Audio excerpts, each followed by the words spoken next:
your son had access to some of the best care available. How do we make sure everyone else has that same level of access? That is an overwhelming objective of the moonshot, and there's a number of things. First of all, there's only 4% of the people who have cancer are able to get in these cancer trials that are conducted. Only 4%.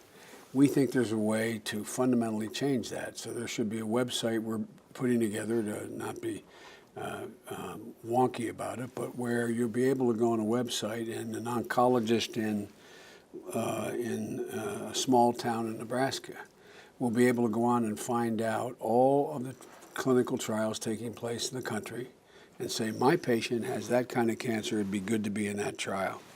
Secondly, as we come up with new therapies, we've moved along significantly on breast cancer to be able to detect breast cancer, HIV, blood tests, et cetera. Well, we're going to be able to do that. We can do it now for some cancers.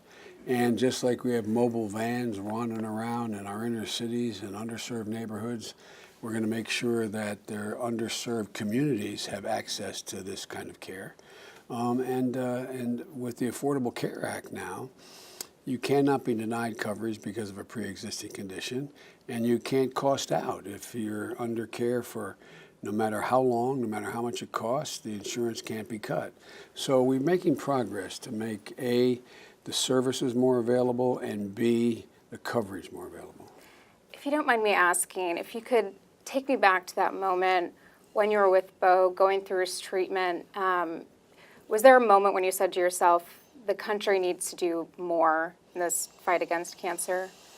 Well, to be honest with you, in those moments, it was, I felt we never gave up hope, even though he was diagnosed with, it was essentially a death sentence, the kind of cancer he had. But we kept, hoping against hope there'd be some breakthroughs. We're on the cusp of so many breakthroughs. Here's what I thought about. When you have someone that you love, you adore, who's your soul, and they're in trouble, you try to learn as much about the problem they're facing. In this case, a healthcare problem.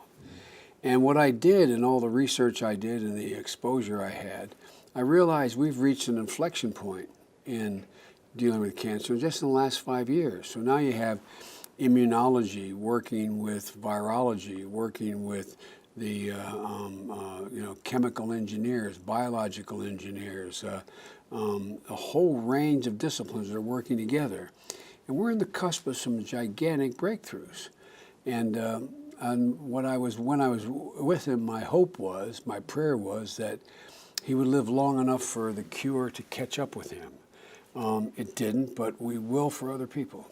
So I wanted to get your thoughts on, after what happened in Turkey yesterday, how would you assess the ISIS threat right now? Well, the ISIS threat is, in terms of it being occupying territory in the Middle East and in Iraq and in Syria, is diminishing. We're having great progress. We've denied them over 44% of the territory they had before, and we will eliminate the so-called caliphate. There will be no place where they occupy, control, and act as a quasi-government. But what will happen is, just like it is for Boko Haram in Africa or Al-Qaeda that exists in other places of the world, there is a metastasizing of small groups of people who will still be able to do great harm to individuals. And that's why we got to continue to do three things. One, we got to continue to coordinate our intelligence capabilities and services interfacing with other countries.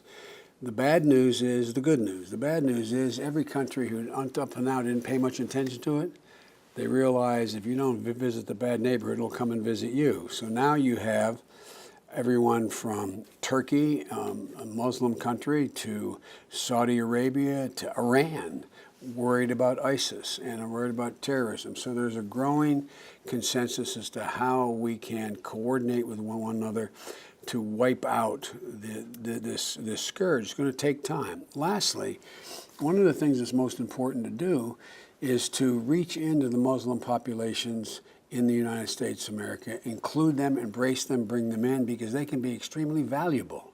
in identifying and noticing changes in behaviors of, like, for example, the situation down in Orlando. There was no coordination with ISIS, but this was a guy, a knockoff jihadist who was self-radicalized. And so that's why it's so important we work there too. We will control this.